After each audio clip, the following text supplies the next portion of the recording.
Assalamualaikum warahmatullahi wabarakatuh.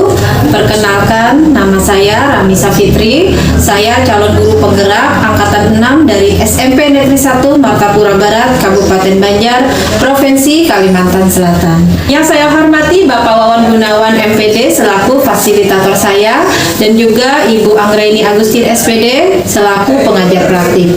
Pada kesempatan ini saya bersama dengan rekan sejawat saya, Bapak Slamet SPDI. Beliau adalah guru mata pelajaran Pendidikan Agama Islam dan Budi Pekerti untuk jenjang siswa kelas 7, 8, dan 9. Selamat pagi Bapak Slamet. Bagaimana kabarnya hari ini? Alhamdulillah. Nah, Pak Slamet, pada hari ini saya ingin menyampaikan kepada Bapak, saya akan melakukan kegiatan supervisi akademik nanti kepada Bapak, di mana tujuannya untuk membantu Bapak meningkatkan kompetensi diri, yaitu dengan memberdayakan dan meningkatkan kompetensi yang Bapak miliki sebagai pemimpin pembelajaran, di mana tujuannya untuk Bapak bisa menggali atau memperbaiki kompetensi dalam mencapai tujuan pembelajaran yang berpihak kepada murid, Pak. Nah, pada kesempatan ini dalam kegiatan supervisi akademik saya akan melakukan 3 tahapan kepada Bapak. Yang pertama adalah tahap pra-observasi, kemudian tahap observasi nantinya di kelas, dan terakhir nanti ada tahap pasca observasi. Nah, untuk hari ini saya minta waktu Bapak sebentar ya untuk melakukan perbincangan sedikit terkait dengan perencanaan dan persiapan Bapak dalam proses pembelajaran nantinya di kelas pada tahap observasi. Jadi hari ini kita lakukan tahap pra-observasi dulu, Pak. Nah, untuk tahapan ini kira-kira apa yang menjadi harapan Bapak dalam perbincangan kita? Terima kasih Bu Rami. Harapan saya dalam kegiatan observasi ini kita bisa saling berbagi pengalaman tentang rencana dan proses pembelajaran, dan saya juga berharap mendapat masukan dari Ibu ke depannya dalam merencanakan proses pembelajaran saya baik lagi.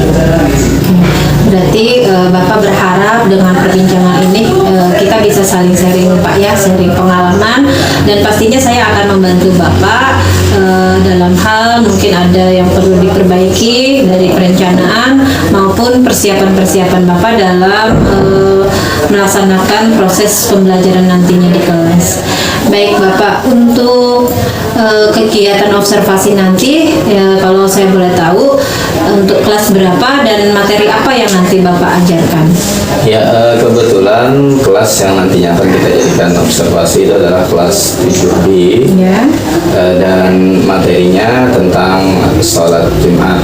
Kebetulan nanti jadwal saya itu ada di hari Senin jam 7 dan 8. Berarti nanti saya masuk di kelas 7B Pak ya pada saat observasi nanti. Nah, terkait dengan proses pembelajarannya nanti, apa yang menjadi tujuan pembelajaran dari materi tersebut Pak? Tujuan pembelajarannya antara lain arti dan dasar hukum tentang sholat Jumat itu sendiri sesuai dengan implementasi Quran Surah Al-Jumu'ah ayat 9, dan juga saya berharap siswa bisa mempraktikkan sholat Jumat itu sendiri khususnya bagi siswa laki-laki ya. Oke. Baik Bapak, nah sekarang terkait dengan area pengembangan, seperti apa yang ingin Bapak capai dari proses pembelajaran nanti itu? Baik, dalam hal area pengembangan ini saya ingin mengembangkan kompetensi saya sebagai pendidik yang profesional dengan memperhatikan kebutuhan dan karakter murid di kelas, dan saya juga menggunakan belajar dengan metode demonstrasi dan mencari referensi dari berbagai sumber, dan saya juga menggunakan alat pendukung dengan harapan pembelajaran yang saya sampaikan itu lebih menarik dan menyenangkan, dan juga siswa bisa memahami materi yang saya sampaikan. Baik Bapak, selanjutnya bagaimana dengan strategi pembelajaran yang Bapak persiapkan untuk proses kegiatan hari Senin nanti? Seperti yang saya rencanakan tadi, untuk metode pembelajaran saya menggunakan metode demonstrasi ya, di mana nanti saya di kelas akan membagi siswa menjadi 3 kelompok sesuai dengan gaya belajar yang saya dapatkan dari Ibu Rahmi itu sendiri ya. Kemarin ya Pak ya sudah saya bagikan data untuk gaya belajar siswa kita. Nah, 3 kelompok tersebut terdiri dari kelompok auditori, kelompok visual, dan kelompok kinestetik. Nah, untuk kelompok kinestetik ini saya berikan mereka mendemonstrasikan tentang sholat Jumat tersebut. Dan untuk kelompok visual saya memberikan tugas untuk menyimak tentang sholat Jumat tersebut. Kemudian untuk kelompok auditori saya meminta mereka untuk mendengarkan penjelasan dari dari kelompok kinestetik yang memperagakan, kemudian saya jelaskan. Lalu setelah itu selesai, saya meminta masing-masing kelompok untuk maju ke depan menyimpulkan kegiatan sholat Jumat tersebut. Dan untuk penilaian aspek pengetahuannya saya memberikan tugas tertulis kepada mereka. Kemudian untuk aspek penilaian keterampilannya saya memberikan tugas untuk mempraktekkan sholat Jumat itu sendiri. Wah, strategi yang Bapak persiapkan ini sudah sangat bagus Pak ya, dan Bapak juga sudah mencoba untuk mengimplementasikan bagaimana pembelajaran berdiferensiasi. Di sini Bapak sudah mencoba untuk membuat strategi pembelajaran yang menyesuaikan dengan kebutuhan murid tadi ya, seperti tadi membuat pengelompokan berdasarkan gaya belajar. Baik Bapak, selanjutnya mungkin dalam proses pembelajaran yang pernah Bapak lakukan selama ini dan mungkin nanti juga akan Bapak temui, pasti ada kesulitan-kesulitan atau hambatan yang bisa terjadi dalam proses pembelajaran. Nah, apa saja mungkin pengalaman atau kemungkinan kesulitan atau hambatan yang terjadi di kelas Pak? Ya Bu, sering saya dapati siswa yang sering keluar masuk kelas dan suka ngobrol sendiri dengan teman sebangkunya di saat saya menyampaikan pembelajaran.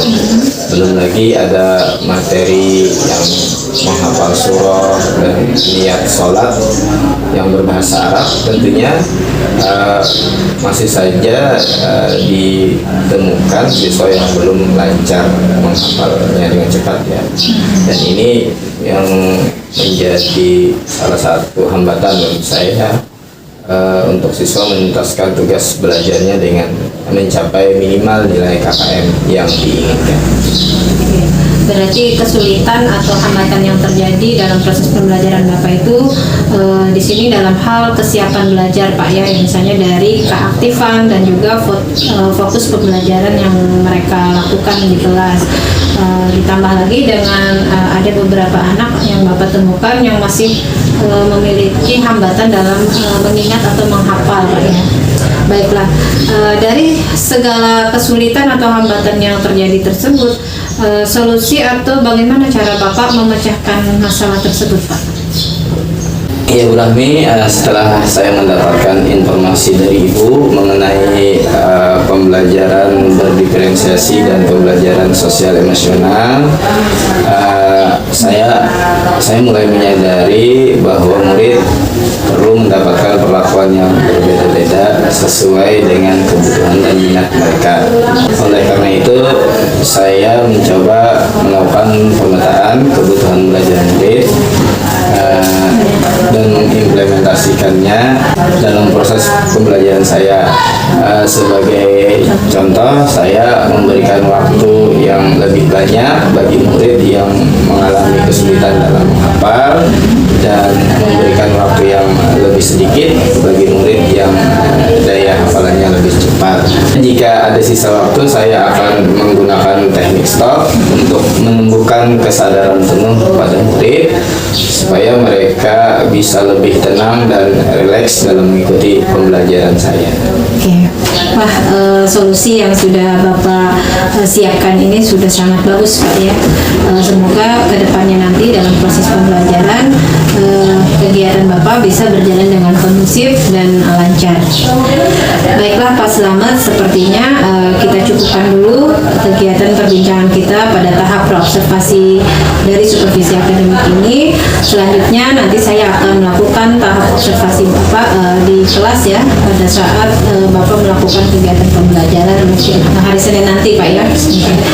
Baik Bapak, terima kasih atas waktu yang sudah diberikan kepada saya. Semoga apa yang kita dapatkan dari perbincangan ini sesuai dengan harapan Bapak. Demikian tadi proses tahap praobservasi yang saya lakukan dari supervisi akademik saya bersama dengan Pak Slamet SPDI. Selanjutnya saya akan melakukan kegiatan tahap observasi pada hari Senin dalam kegiatan proses pembelajaran mata pelajaran pendidikan agama Islam dan budi pekerti di kelas 7B. Sekali lagi saya ucapkan terima kasih atas perhatiannya. Wassalamualaikum warahmatullahi wabarakatuh.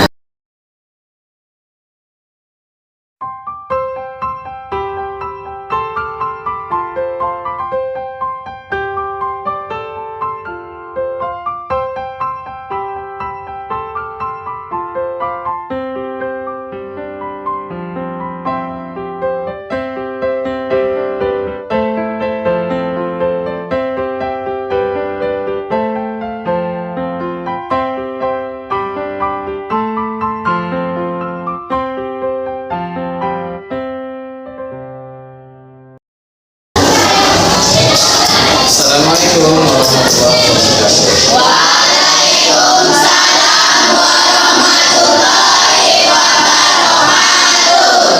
Apa kabar semuanya? Sehat? Baik, seperti biasa sebelum kita mulai pelajaran kita berdoa dulu. Silakan.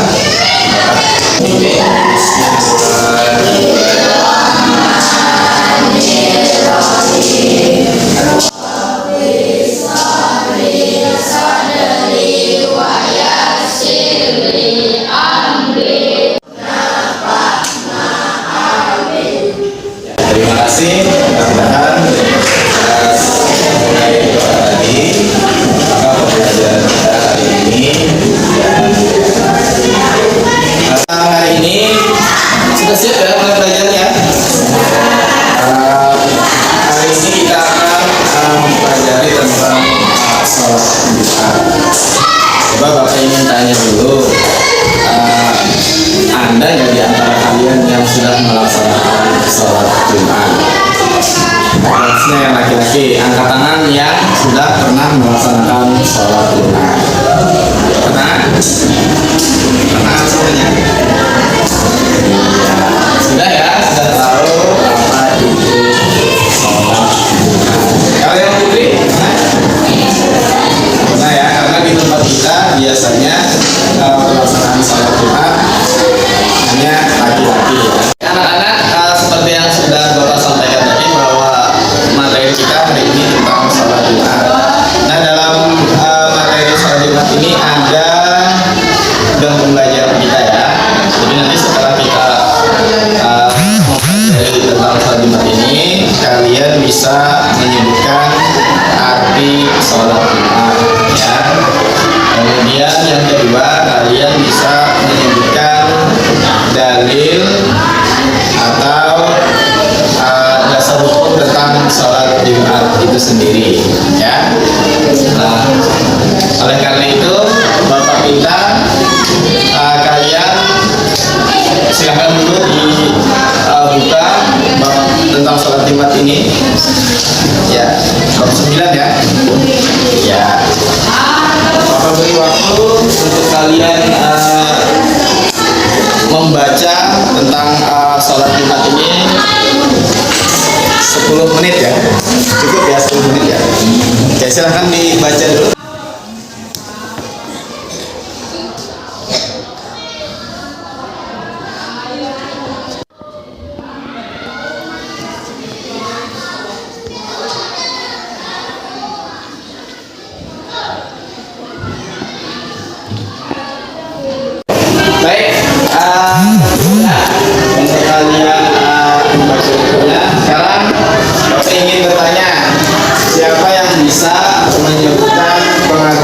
sholat Jumat sendiri.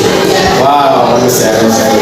Baik, Bapak minta siapa? Salat Jumat adalah salat 2 rakaat dengan berjamaah yang dilaksanakan sesudah khutbah pada waktu zuhur di hari Jumat. Hukumnya wajib bagi laki-laki yang memenuhi syarat. Luar biasa ya. Berikan aplaus dulu. Sama tadi bahwa sholat Jumat itu sholat 2 rakaat yang dikerjakan pada zuhur ya.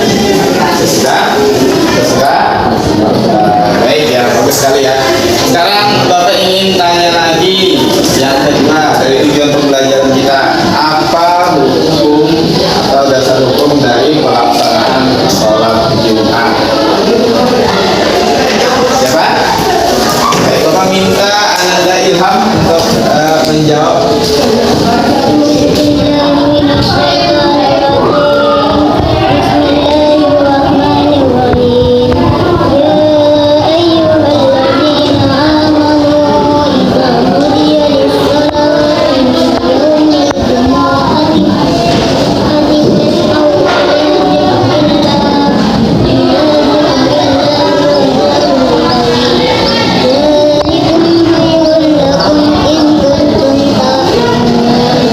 Hai orang-orang yang beriman, apabila disuruh untuk menunaikan sholat di hari Jumat, maka bersegeralah kamu kepada mengingat Allah dan tinggalkan menjual beli.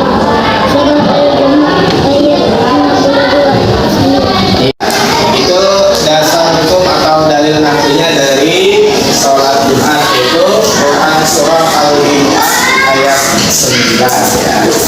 Ya, bagus sekali ya. Baik, selanjutnya Bapak akan mengajarkan kalian untuk materi sholat Jumat ini dengan metode demonstrasi ya. Nah, untuk metode demonstrasi ini Bapak akan membagi kalian menjadi 3 kelompok ya. Bapak sebutkan ya nama-namanya. Nanti ada kelompok auditori, ada kelompok visual, ada kelompok estetik ya. Kita Bapak mulai dari kelompok visual dulu. Nanti buat kelompok tersendiri ya. Misalnya ini kelompok visual, di sini auditori, kemudian di sini estetik ya. Jadi yang Bapak sebutkan silakan nanti. Afina, silakan maksudnya. Afina, Ahmad Safi, Ahmad Faujan, Fitri Ajija, Hamidah, Heni Anida, Siti Aisyah, Siti Rusia. Nah, ini kelompoknya di sini ya. Silakan yang nama Bapak sebutkan tadi. Untuk kelompok auditori itu kan ya. Anggota kelompoknya adalah Muhammad Topan, Muhammad Taufik, Fatia, Putri Tika Aliani, Raudatul Jannah, Rugaya, Samiha Akilah, dan Jannatul Isa. Ya.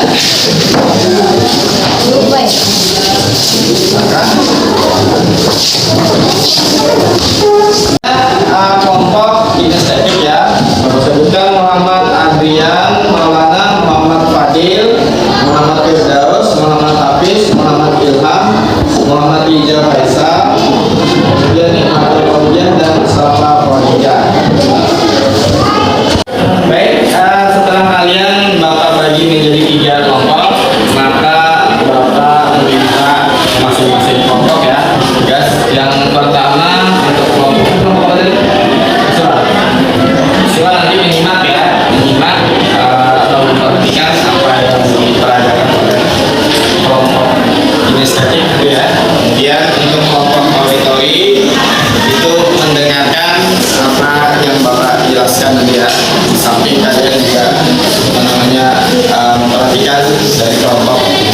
Nah, kelompok kinestetik Bapak minta untuk memperagakan sholat Jumat berjamaah. Bisa ya? Sudah siap?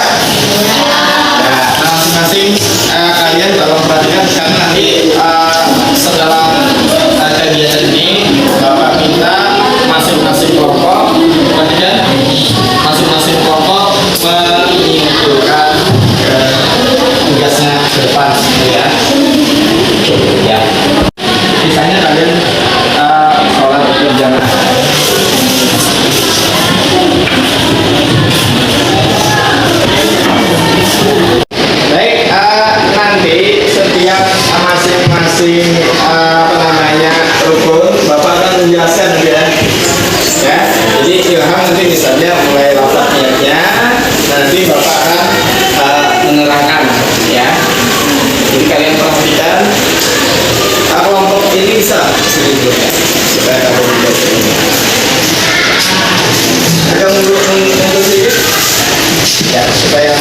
tadi?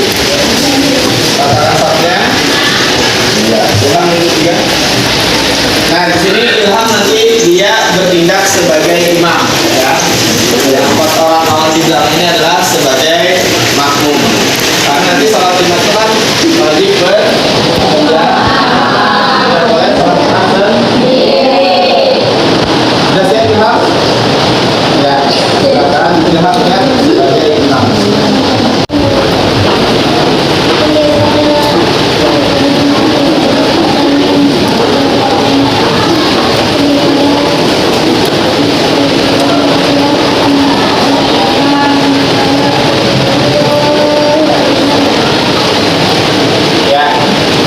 Sebagai maka usolnya lapat niat sholatnya harus pakai imam karena dia sebagai imam. Kemudian yang di belakang habis lagi ulangi.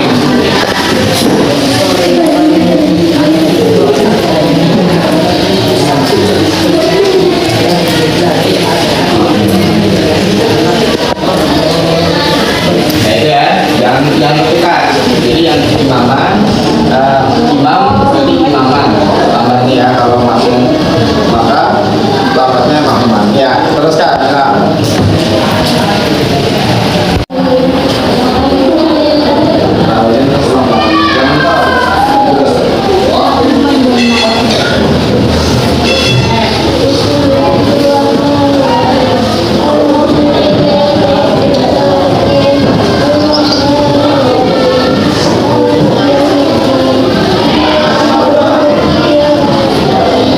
Terima kasih kepada kelompok kinestetik yang sudah mendemonstrasikan tentang sholat Jumat tadi ya.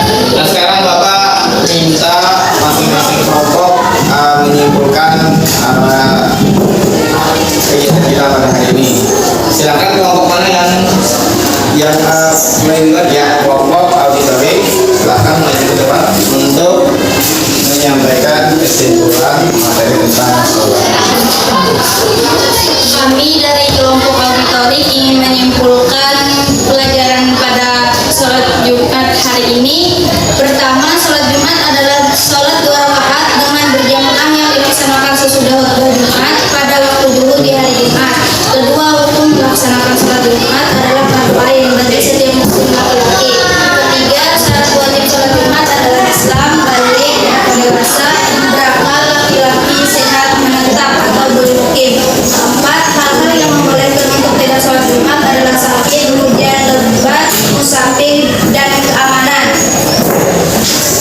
Baik, setelah tadi kawan kalian menyampaikan tentang kesimpulan kita pada hari ini, Bapak ingin memberikan tugas tertulis kepada kalian. Silakan kalian kerjakan soal tertulisnya di halaman 135.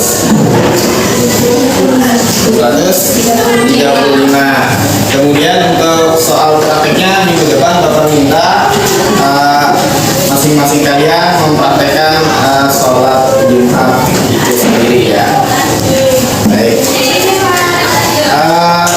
Cukup ya Bapak cukupkan untuk pertemuan kita pada hari ini, dan sebelum pelajaran kita Bapak akhiri, Bapak minta kita berdoa sama-sama dulu.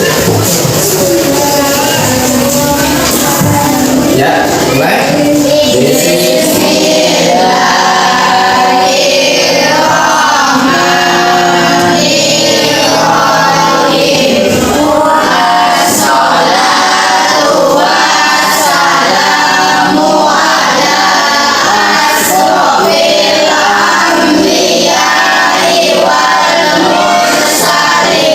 Wa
Assalamualaikum warahmatullahi wabarakatuh.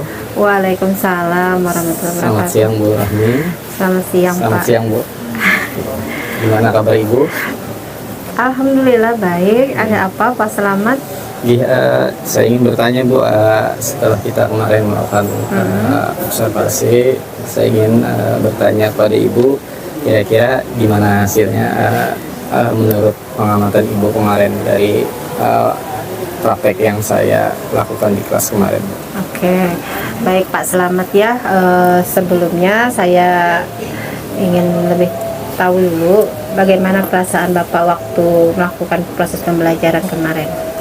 Yang jelas saya merasa lega Bu ya karena sudah melakukan proses pembelajaran, walaupun menurut saya sih ada hal-hal yang kurang optimal dalam penyampaian saya kemarin. Itu. Oke, berarti kali ini Pak Selamat ingin melakukan tahap pasca observasi ya, Iya, dari betul. supervisi akademik yang saya lakukan. Tujuannya apa Pak dalam pertemuan ini yang ingin Bapak harapkan? Mungkin dalam kesempatan ini secara pribadi saya ingin bersama-sama Ibu mendiskusikan tentang pengalaman saya mengajar kemarin. Mungkin ada beberapa hal yang dievaluasi dari proses pembelajaran yang saya lakukan kemarin. Berarti Bapak kesini ingin meminta pendapat saya dan juga berharap kita bisa nanti diskusikan tentang hal-hal yang terkait atau mengukur sejauh mana proses pembelajaran yang sudah Bapak lakukan di sekolah atau di kelas kemarin Pak ya. Iya. Nah, kalau begitu saya ingin tahu lebih jelas lagi bagaimana proses pembelajaran yang sudah Bapak lakukan kemarin. Ya, begini, kemarin kan seperti yang Ibu perhatikan, saya melakukan proses pembelajaran mengenai sholat Jumat berjamaah ya, dengan menggunakan metode demonstrasi kemarin. Iya. Di mana dalam saat saya mengajar tersebut, saya membagi kelas itu menjadi 3 kelompok tuh. Iya, betul. Kelompok Gaya belajar ya kemarin ya. kelompok kinestetik. Nah, kinestetik ini mereka mempraktekkan, mendemonstrasikan tentang sholat Jumat berjamaah. Kemudian kelompok visual, saya suruh memperhatikan dengan seksama mengenai pelaksanaan sholat Jumat berjamaah. Kemudian kelompok satunya, kelompok auditori, saya tugaskan untuk mendengarkan betul-betul di saat kelompok kinestetik memperagakan. Kemudian saya menjelaskan. Nah, di situ kelompok auditori memperhatikan. Iya. Oke. Lalu dalam proses pembelajaran tersebut hal-hal apa yang mungkin Bapak perlu ingin kita dalami lagi pembahasannya? Jadi begini, setelah saya melakukan proses pembelajaran kemarin, saya kan meminta kelompok kinestetik itu untuk memperagakan ya, atau mempraktekkan tentang sholat Jumat berjamaah. Nah, di sana saya temukan ternyata ada beberapa siswa di kelompok kinestetik tersebut yang masih malu-malu Bu, malu-malu untuk mempraktekkan sholat Jumat berjamaah. Meskipun saya yakin mereka karena sudah terbiasa melakukan sholat Jumat, mereka bisa, tapi mungkin ketidakberanian dari siswa tersebut dalam mempraktekkan. Oke, berarti dalam hal ini selama proses pembelajaran yang Bapak berikan di kelas kemarin itu masih ada Pak ya beberapa anak yang mungkin masih tidak percaya diri nih tampil di depan kelas ya. Iya. Itu seperti itu Pak yang masalah yang Bapak hadapi.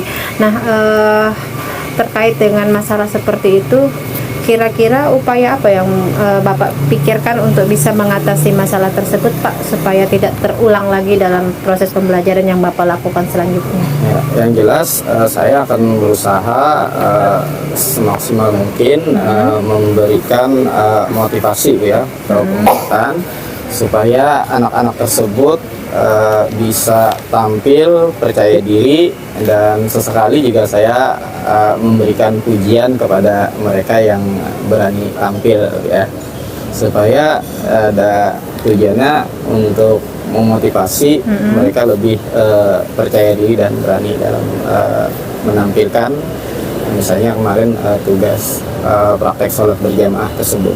Oke. Berarti dalam prakteknya mungkin Bapak tadi ya bisa memberikan penguatan-penguatan untuk anak berupa pujian ya, supaya mereka bisa lebih percaya diri lagi. Nah, selain itu Pak, ada hal lain yang mungkin perlu Bapak tingkatkan lagi untuk proses pembelajaran di kelas? Jadi kemarin saya mencoba melakukan dalam proses pembelajaran itu menggunakan metode demonstrasi ya, Bu, ya. Iya. Tapi saya rasa masih ada masih kurang optimal. Nah, untuk itu berarti saya mencari berbagai metode pembelajaran mungkin, Bu, ya, supaya hal-hal yang kurang tadi, kurang optimal tadi itu bisa dapat saya carikan solusinya, ya. Oke. Itu ya. Nah, berarti untuk masalah metode pembelajaran itu solusinya seperti apa Pak yang mungkin bisa Bapak lakukan, Bapak rencanakan ke depan? Iya, mungkin yang akan saya lakukan yang pertama, saya mencoba browsing misalnya di internet, mencari informasi berbagai metode pembelajaran yang kira-kira cocok, yang pas yang akan saya gunakan. Itu yang pertama. Yang kedua, mungkin saya bisa sharing, Bu, dengan teman sejawat di sekolah, atau bisa juga saya berkomunikasi dengan guru-guru PAE SMP khususnya di Kabupaten Banjar melalui kegiatan MGMP, supaya pembelajaran yang akan saya lakukan nanti itu bisa lebih optimal dan tentunya lebih maksimal. Wah, luar biasa Pak ya, solusi atau upaya yang sudah Bapak usahakan untuk bisa dilakukan nantinya Pak ya. Berarti Bapak nanti untuk masalah masalah metode pembelajaran, Bapak sudah berupaya untuk nanti browsing mungkin di internet atau melalui sharing dengan rekan sejawat maupun melalui forum MGMP yang Bapak ikuti ya. Nah, kira-kira kapan Pak rencananya Bapak lakukan upaya tersebut? Jadi yang jelas saya ingin mengevaluasi dulu, Bu, mengenai hasil belajar siswa, sambil saya mencari metode yang tepat, dan insya Allah kalau sudah tidak ada halangan, Rabu depan akan saya lakukan, Bu. Oke. Berarti dalam waktu dekat ini Pak ya, Bapak bisa sudah memulai untuk melakukan rencana yang Bapak lakukan itu. Nah, terkait dengan perencanaan, tadi waktu sudah Bapak tentukan. Nah, kira-kira seberapa persen sih keberhasilan dari upaya yang Bapak lakukan itu kalau Bapak laksanakan? Dari hasil proses pembelajaran yang saya lakukan itu tingkat keberhasilannya itu mungkin kurang ya sekitar 80 sampai 85%. Oke, berarti dari rentang 1 sampai 100 ada di 80 sampai 85 Pak ya. 85. Itu yang membuat saya belum puas, belum optimal ya. Dan mudah-mudahan nanti dengan adanya metode yang lebih variatif itu bisa mencapai 90 sampai 95%. Oke, berarti Bapak membuat semacam indikator dari keberhasilan rencana Bapak itu kurang lebih ya 90 sampai 100% mungkin anak-anak terlihat nyaman, berhasil dalam proses pembelajaran. Baik Pak, rencana yang Bapak lakukan ini atau yang Bapak upayakan itu sudah sangat luar biasa Pak ya. Semoga apa yang direncanakan bisa Bapak lakukan dengan baik dan juga berjalan lancar. Oke, sepertinya untuk tahap perbincangan kita kali ini sangat menarik Pak ya, dan kita juga sudah menemukan apa yang menjadi harapan Bapak dalam pertemuan perbincangan kita kali ini ya, terkait dengan solusi dan juga rencana aksi Bapak untuk meningkatkan ya kompetensi Bapak dalam proses pembelajaran di kelas sebagai pemimpin pembelajaran. Nah, sekarang apa yang bisa Bapak simpulkan dari proses perbincangan kita dalam kegiatan hari ini, Pak? Apa komitmen Bapak untuk selanjutnya? Mengenai kesimpulan, komitmen saya yang pertama dari hasil pembicaraan kita hari ini, saya ingin meyakinkan kepercayaan diri anak supaya mereka tidak lagi malu-malu atau tidak lagi takut kalau diminta maju untuk mempraktekkan dalam ini, misalnya sholat berjamaah kemarin. Itu yang pertama. Kemudian yang kedua, saya akan mencari metode pembelajaran yang lebih variatif, yang lebih menyenangkan bagi anak. Kemudian yang ketiga tentunya saya menyesuaikan atau memperhatikan metode tersebut dengan gaya belajar anak juga ya, Bu. Jadi harus sinkron antara metode pembelajaran yang saya gunakan juga gaya belajar anak. Ya, berarti Bapak di sini sudah berusaha untuk berkomitmen untuk meyakinkan anak supaya mereka bisa lebih percaya diri dan juga berusaha untuk mencari metode pembelajaran yang lebih variatif, Pak ya, dan menyesuaikan dengan gaya belajar atau kebutuhan anak-anak di kelas. Oke. Baik, Pak, apa yang Bapak simpulkan itu sudah sangat baik dan semoga komitmen yang Bapak lakukan ini bisa menjadi pedoman Bapak untuk terus bersemangat, Pak ya, menjalankan tugas-tugas sebagai guru yang profesional di kelas. Nah, dengan perbincangan kali ini, apakah ada lagi yang ingin Bapak bahas? Sementara mungkin itu dulu ya. Kalau misalnya ada hal-hal yang perlu didiskusikan nanti mungkin di lain kesempatan akan saya sampaikan. Insyaallah. Oke. Baik, kalau tidak ada lagi bisa nanti kita lakukan pertemuan berikutnya, Pak ya. Kalau nanti Bapak ada ingin membahas suatu masalah, Bapak bisa menemui saya lagi atau nanti kita adakan pertemuan nanti ya, bisa dihubungi. Baik, Pak, apakah Bapak sudah merasa lega dengan perbincangan kita hari ini? Alhamdulillah lega ya. Oke. Baik, sekali lagi saya atas nama guru yang diobservasi mengucapkan terima kasih banyak kepada Ibu atas pengalaman, atas saran dan masukan Ibu kepada saya. Mudah-mudahan apa yang kita lakukan ini itu menjadi perbaikan pembelajaran khususnya bagi saya pribadi maupun bagi orang yang melihat atau mendengarkan kita ya. Terima kasih Bu atas Ibu. Terima kasih. Akhirnya saya akhiri dengan ucapan wabillahi taufiq wal hidayah. Assalamualaikum warahmatullahi wabarakatuh. Waalaikumsalam warahmatullahi wabarakatuh.